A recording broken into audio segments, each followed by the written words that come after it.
Hi viewers, அஸ்ஸலாமு அலைக்கும். இப்போ நான் எங்கள் வீட்டில் இங்குபெட்டரில் அடை வைக்க போகிறேன். இது எல்லாமே இந்த சைடு அட்டையில் இருக்கிறது ஃபுல்லாக நாட்டுக்கோழி முட்டை, பிளாஸ்டிக் தட்டில் இருக்கிறது ஃபுல்லாகவே சண்டைக்கோழி முட்டை. இந்த சண்டைக்கோழி முட்டையையும் நாட்டுக்கோழி முட்டையையும் அடை வைக்க போகிறேன். நான் இப்போ எங்கள் வீட்டில் இந்த முட்டையெல்லாம் நாங்களும் சேல்ஸ் பண்ணிகிட்ருக்குறோம். நாட்டுக்கோழி முட்டை 15 ரூபா மீனியும், சண்டைக்கோழி முட்டை 25 ரூபா 20 ரூபான்னு போகுது. ஆனால் சண்டைக்கோழி முட்டை நாங்கள் விற்கிறது இல்லை. ஏன்னா நாங்கள் அதை கோழியாகி குஞ்சாவோ கோழியாவோ விற்றோம்னா எனக்கு அதில் காசு அதிகம். சாதாரணமாக ஒரு நாள் குஞ்சே 200 விற்கலாம். அப்புறமா அதை கோழி ஆக்கிட்டோம்னா சண்டைக்கோழி சாவலாக இருந்துச்சுன்னா 2500 ரூபாலேருந்து 4000 ரூபா வரைக்கும் போகும். இதே நாட்டுக்கோழி முட்டையை குஞ்சாக்கணும்னா ஒரு குஞ்சு 50 ரூபா இல்லை 80 ரூபா தான் எடுப்பாங்க. அப்படியே கோழியாகினாலும் பொட்டைக்கோழியாக இருந்துச்சுன்னா 350 ரூபாயும், சாவக்கோழியாக இருந்தால் 600 ரூபாயிலிருந்தும் சேல்ஸ் பண்ணுவோம் நாங்கள் இதை. அதனால் இப்போ நாங்கள் இந்த முட்டையை இப்போ இங்குபெட்டரில் தான் அடை வைக்க போகிறோம். அதை இங்குபெட்டரில் அடை வைக்கிறதுக்கு முன்னாடி இந்த மாதிரி முட்டையை 1, 2, 3ன்னு நாங்கள் எழுதிக்குவோம். ஏன்னாக்கா ஒரு நாளைக்கு 3 வேளை இந்த முட்டையை நாங்கள் திருப்பிடுவோம். திருப்புறதுனால நமக்கு இந்த முட்டை எதுவுமே உள்ளர ஓடில் ஒட்டாமல் இந்த முட்டை இருக்கும். ஏன்னா இப்போ கோழியில் முட்டை அடை வச்சிட்டோம்னா கோழி என்ன பண்ணோம்னா அது ஆட்டோமேட்டிக்காகவே அதுவே மூக்கால் முட்டையை திருப்பி வச்சுக்கிட்டோம், ரெக்கையால் முட்டையை உருட்டிக்கிட்டோம், அதுவே செஞ்சுக்கும். இப்போ நம்ம இங்குபெட்டரில் வைக்கிறதுனால இதை நம்ம தான் ஒரு நாளைக்கு 3 வேளை, அதாவது காலையில் 1, மதியம் 2, இரவு 3, ஒரு நாள் 6 மணி நேரத்துக்கு ஒரு வாட்டி இந்த மாதிரி முட்டையை திருப்பணும். அதாவது ஒரு நாளைக்கு 3 வாட்டி திருப்பலாம். 6 வேளை 6 மணி நேரத்துக்கு திருப்பினாலும் திருப்பிக்கலாம். இப்போ இந்த முட்டையெல்லாம் இப்போ இங்குபெட்டரில் நான் அடை வைக்க போகிறேன். இதை அடை வச்சு குஞ்சு பொரிக்கிற வரைக்கும் இந்த வீடியோவை நீங்கள் பார்க்கலாம். இதுதான் இங்குபெட்டரு. இது மேனுவலு, தெர்மாக்கோலில் தயார் பண்ணது. இதுதான் டெம்பரேச்சருடைய இது. இந்த மாதிரி டெம்பரேச்சர் இருக்கும். இப்போ நான் இன்னும் இது யூஸ் பண்ணலை. இப்போ தான் இன்னும் யூஸ் பண்ணலைன்னா இன்றைக்கி தான் முட்டை வைக்க போகிறேன். இது ஆல்ரெடி நான் கிட்டத்தட்ட இதுலேருந்து ஒரு 10 வாட்டி முட்டையை அடை வச்சு நான் குஞ்சு ஆக்கிட்டேன், கோழியும் ஆக்கிட்டேன். அதுக்குலாம் நல்லபடியாக குஞ்சு பொரிச்சுது. இப்போ நம்ம ஒரு 100 முட்டை வைக்கிறோம்னா 100ல் ஒரு 70% 80% நமக்கு இதில் ஒரு நல்ல ரிசல்ட்டு கிடைக்கும். இதில் இந்த மாதிரி தெர்மோமீட்டர் வச்சதுக்கப்புறமா இதனுடைய மீட்ரு 35லேருந்து இப்போ 36 வரும். 36.5 வரலேருந்து 37.5 டக்குன்னு ஆஃப் ஆகிடும், கட் ஆஃப் ஆகிடும். திருப்பி அது ஹீட்டு கரெக்டாக அந்த 36, 37க்குள்ளே வச்சுக்கும். இதுக்கு மேலே அதை வச்சிக்காது. இதை நான் முட்டை வைக்க நீங்கள் அதை பார்க்கலாம். இப்போ பாருங்கள், 37, 37.5 ஆஃப் ஆகிடும்.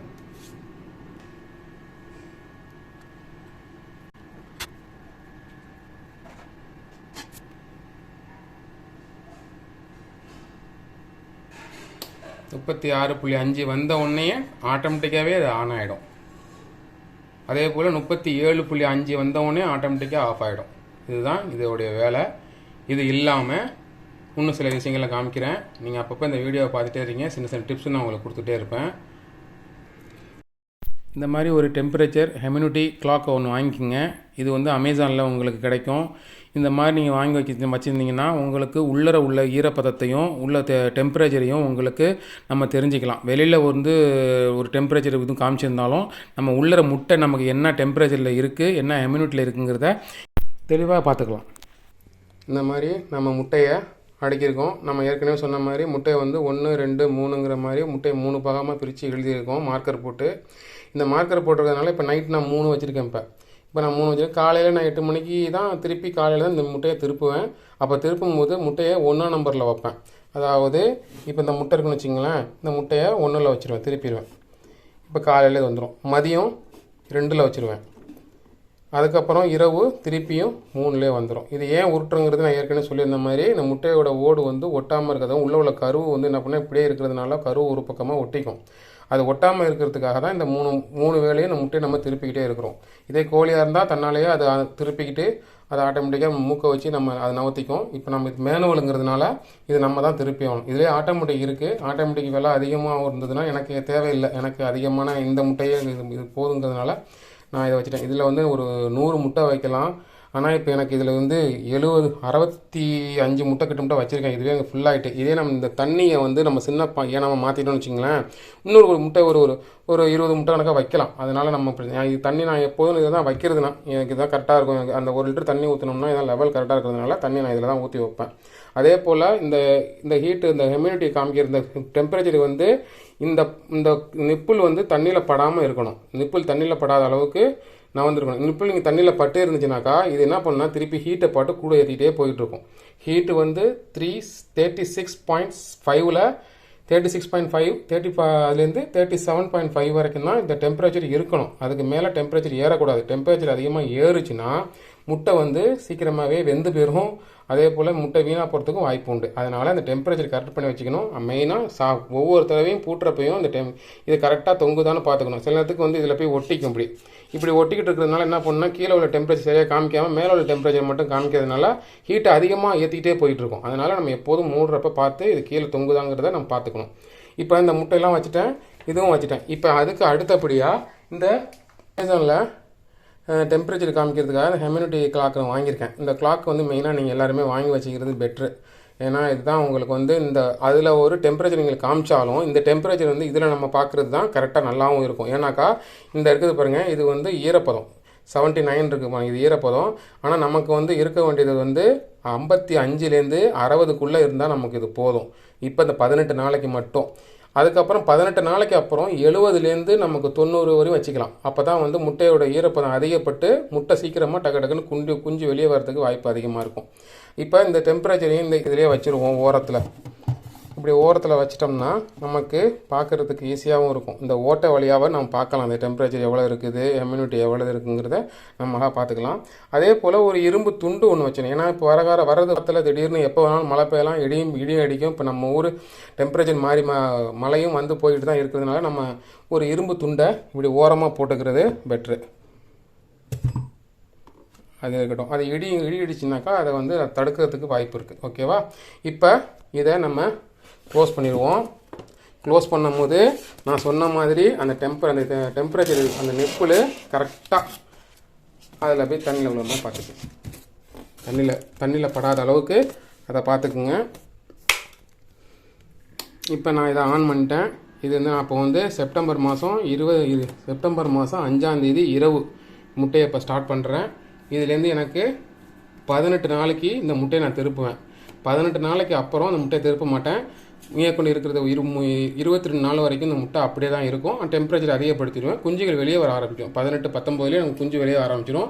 இப்போ வந்து இதை ஆன் பண்ணியிருக்கிறேன். இப்போ டெம்பரேச்சர் வந்து இதில் கம்மியாக இருக்கிறதுனால இப்போ லைட் இதில் எரியுதில்ல, இதோட சூடு அதிகப்படுத்தி உங்களுக்கு டெம்பரேச்சரை கூட ஏற்றிட்டே இருக்கும். இப்போ உள்ள லைட்டு வந்து உங்களுக்கு எரிஞ்சிக்கிட்டு இருக்கு.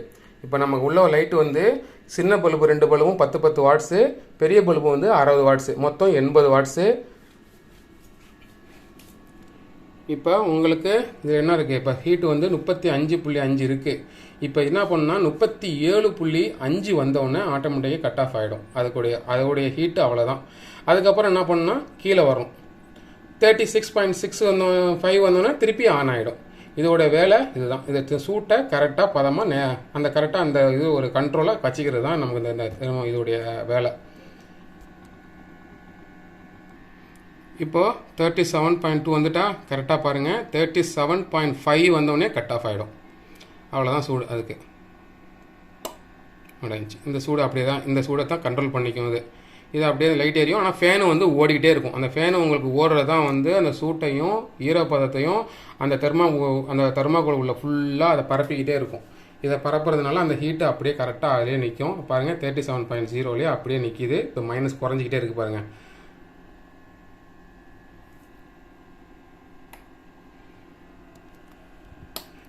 இப்போ 36.5 வந்தோடனே திருப்பி ஆன் ஆகிடுச்சு. இதுதான் இதோட வேலை. இப்போ நம்ம நாளையிலேருந்து 3 வேளை நம்ம முட்டையை திருப்பிகிட்டே இருக்கணும். இதோட 28ஆவது நாள் இதோட குஞ்சு வரும். இடையில நான் வந்து 7ஆம் நாள் 18ஆவது நாள் உள்ள வீடியோவை நான் ஃபுல்லாக போடுறேன். மறந்துடாமல் இந்த வீடியோவை அப்படியே ஃபாலோ பண்ணிட்டுருங்க. அதே போல் ஒரு காலண்டரை ஒன்று ரெடி பண்ணி வச்சுக்கோங்க. நம்ம என்றைக்கு முட்டையை அடை வைக்கிறோமோ அந்த முட்டையில் அன்னையிலிருந்து 28ஆம் தேதி வரைக்கும் ஒரு கணக்கு வச்சுக்கிட்டு இப்போ நம்ம இன்று இரவு நம்ம முட்டையை அடை வைக்கிறதா இருந்தால் நாளை இரவு வந்துச்சுன்னா ஒரு டிக் பண்ணிக்கோங்க. இந்த மாதிரி டிக் பண்ணிட்டே இருங்க. அடுத்தது 7வது நாள் வந்தவுடனே முட்டையில் கரு கூடியிருக்காங்கிறத நான் அடுத்த வீடியோவில் நான் போடுறேன். மறந்துடாமல் இந்த ஆர்எல் வியூ சப்ஸ்கிரைப் பண்ணிக்கோங்க. மறந்துடாமல் லைக் பண்ணுங்கள், ஷேர் பண்ணுங்கள், கமெண்ட் பண்ணுங்கள். உங்களுக்கு எதுவும் சந்தேகம் இருந்துச்சுன்னா கமெண்ட்டில் நீங்கள் கேளுங்க, நான் அதுக்கு பதில் சொல்கிறேன். ஸ்கிப் பண்ணாமல் வீடியோ ஃபுல்லாக பாருங்கள்.